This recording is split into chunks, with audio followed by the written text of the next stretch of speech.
हम भारतवासी हैं, भारत को हमने माता माना है, हम भारत माता की जय करते हैं। भारत को माता क्यों माना? इसके पीछे एक संस्कार है, एक सांस्कृतिक संवेदना है। यह भारत भूमि महान भूमि है, तपस्वियों की भूमि है, और भारत का नाम भारत ही हो सकता है। जिस तरह से नाम का अनुवाद नहीं होता, उसी तरह भारत का भी अनुवाद इंडिया होना हमें अनुचित प्रतीत होता है। जैसे किसी व्यक्ति का नाम यदि चंद्र प्रकाश हो तो क्या उसे हम मूनलाइट कहेंगे? कदापि नहीं। किसी का नाम सूर्य प्रकाश हो तो क्या उसे हम सनलाइट कहेंगे? कदापि नहीं। किसी का नाम खूबलाल चौधरी हो तो क्या हम उसे वेरी मच रेड चौधरी कहेंगे? नहीं कह सकते हैं।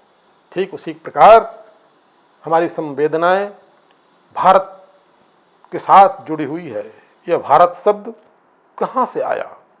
जब सृष्टि हुई, ब्रह्मा के द्वारा स्वयंभू मनु उत्पन्न हुए, तो स्वयंभू मुनि के दो पुत्र, एक उत्तानपाद और दूसरे प्रियव्रत हुए।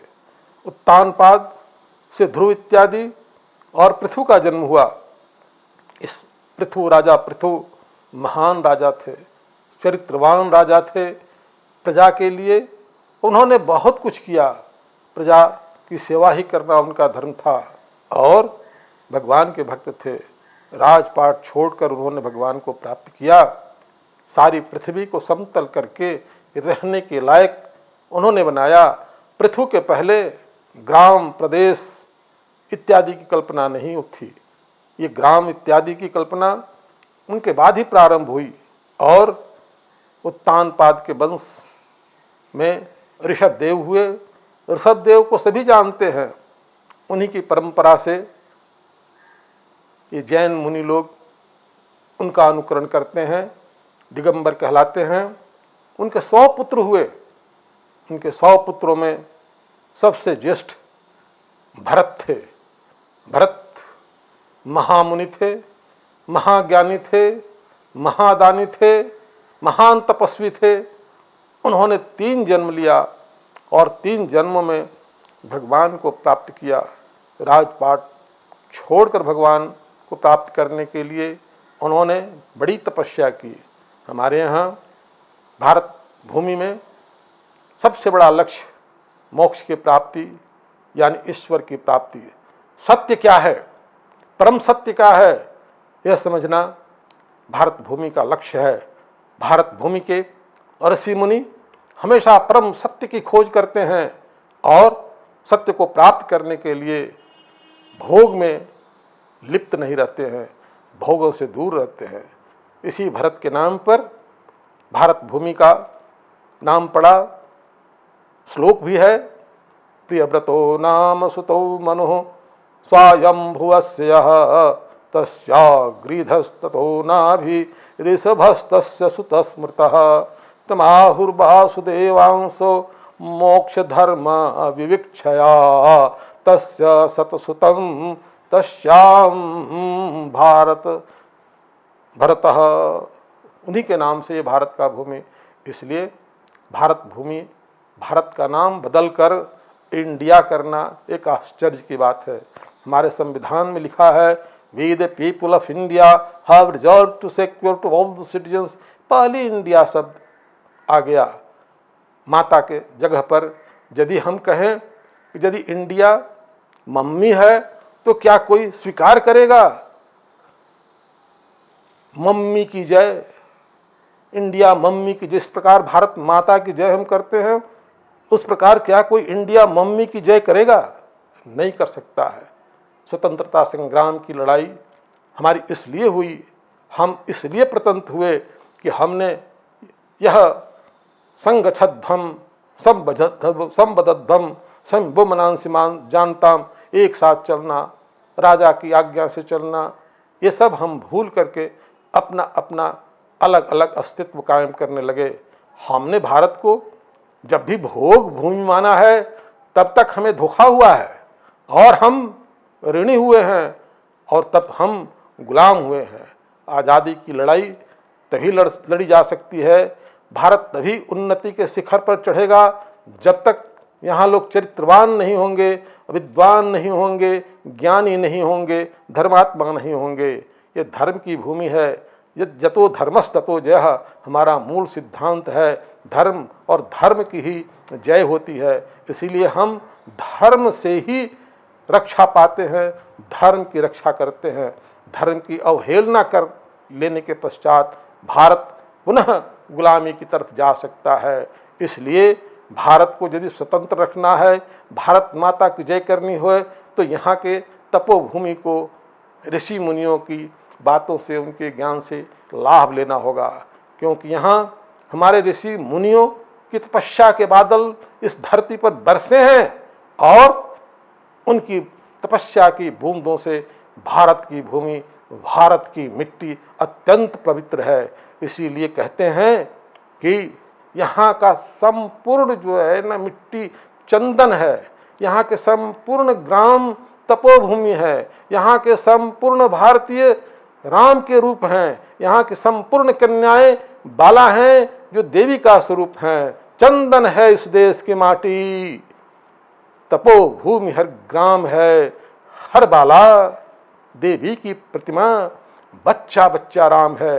इस भावना के साथ यदि देश का निर्माण हो और हम आज़ाद हिंदुस्तान के आज़ाद संतान आज़ादी की तरफ अपना ध्यान रखते हुए हम गुलाम नहीं होना चाहें, तो हमें धार्मिक वृत्ति को हमेशा ठीक ठीक रखना पड़ेगा। हम गुलाम हो गए। क्यों गुलाम हो गए? गुलामी में लोगों ने एक दूसरे को धोखा दिया, चालबाजी किया। जब राजा एक दूसरे के पीछे चालबाजी में उतर जाते हैं और संकल्प छोड़कर तरह तरह के भोग की सामग्रियों में लिपट जाते हैं, तो ऐतिहासिक भूलें होती है और ऐतिहासिक भूलों के चलते राष्ट्र को बहुत कुछ भोगना पड़ता है और देशवासी बहुत पीछे हो जाते हैं। हम पुनः आज़ाद हुए हैं। हमारी आज़ादी एक लंबी लड़ाई है। इस आज़ादी के लिए अनगिनत नौजवान फांसी के फंदे पर झूल गए। बहनों ने राष्ट्र की कीमत चुकाने के लिए भाइयों को निछावर किया। माताओं ने नौनिहालों को भालों की नोक पर उछलते हुए देखा। राष्ट्र प्रेमी नारियों ने मांग में सिंदूर के बदले राख की साधना स्वीकार की। तब स्वतंत्रता देवी हमारे प्रांगण में उतरी। हाथ मेरे कहने का आशय यह है कि स्वतंत्रता ने खूनी क्रांति खोजा है। लपलपाती तलवार से स्वतंत्रता की भूमि खोदी गई है। नौजवानों के गर्म खून से इसकी क्यारियां पटाई गई हैं। नरमुंडों का बीज बोया गया है। नारियों ने अपने सुहाग रूपी खाद से उर्वरा किया है। तब स्वतंत्रता का फूल खिला है और इस फूल को हमारे नेताओं ने, हमारे महात्मा गांधी इत्यादि इत्यादि नेताओं ने, स्वतंत्रता सेनानियों ने इस फूल की रक्षा की है। तब फूल यह फल बना है। आज स्वतंत्रता का फल हमें प्राप्त है। हम प्रत्येक 15 अगस्त को आज़ादी के लिए हम स्वतंत्रता दिवस मनाते हैं। स्वतंत्रता दिवस में हम ध्यान रखें कि एकता के थाल में आपस के भेद विभेद का धूप जलाकर उसकी आरती ले लें। कितना अच्छा होगा वह दिन जब रक्त नहीं राग की बातें होंगी, घृणा नहीं प्रेम के दीप जलाएंगे और हम तब झंडा ऊंचा रहे हमारा, विजयी विश्व तिरंगा प्यारा, झंडा ऊंचा रहे हमारा। जब हम गुलाम थे तो झंडा उठाना, झंडा लहराना ये अपराध था। हमें डर था, हमें डर था मार का, हमें डर था बेंत का, हमें डर था भूख का, हमें डर था बेरोजगारी का। उन डर से निकलने के लिए हमें भारत भूमि की हवाओं ने, भारत भूमि के पर्वतों ने प्रेरणा दिया है। हिमाद्री तुंग श्रृंग से प्रबुद्ध शुद्ध भारती, स्वयं प्रभा समुज्ज्वला स्वतंत्रता पुकारती। अमत्य वीर पुत्र हो, दृढ़ प्रतिज्ञ सोच लो, प्रवीर हो जयी बनो, बढ़े चलो, इन प्रेरणाओं के साथ हमारे कदम बढ़ते गए और हमने मजबूर कर दिया अंग्रेजों को मुंह काला करके भारत छोड़ो, और उन्होंने भारत को छोड़ दिया। आज हम आज़ाद हैं, लेकिन कहीं ऐसा न हो कि हमारे आदर्श के तारे टूटकर धरती पर गिर पड़े, सभ्यता की मीनारें ढह जाएं और हमारी सांस्कृतिक विरासत किसी अंधेरे में खो न जाए। इसलिए अपनी सांस्कृतिक विरासत की रक्षा करते हुए, हमें अपने ऋषियों का सम्मान देते हुए, हमें पुनः भारत को भारत माता की जय करनी है। हमें इंडिया की जय नहीं करनी, इंडिया मम्मी की जय नहीं करनी है। भारत राष्ट्र एक विचार है, राष्ट्र एक संस्कार है, राष्ट्र सिर्फ भौगोलिक रेखा नहीं। अखंड भारत आज नहीं है, अखंड भारत के अंतर इसकी सीमा बड़ी लंबी चौड़ी फैली हुई थी। लेकिन हाँ, इतना यह है कि भौगोलिक रूप से अखंड भारत को पुनः प्राप्त करना संभव नहीं है, लेकिन सांस्कृतिक ढंग से हम भौगोलिक एकता दूर दूर तक फैला सकते हैं। हमारी रामलीलाओं का मंचन इंडोनेशिया में होता है, बर्मा में होता है, मलेशिया में होता है, इत्यादि इत्यादि जगहों तक दूर दूर तक। इसलिए हमें अपने भारत भूमि के महत्व को जानना है, जानना ही पड़ेगा और इसे दूर दूर तक प्रचार और प्रसार करना पड़ेगा।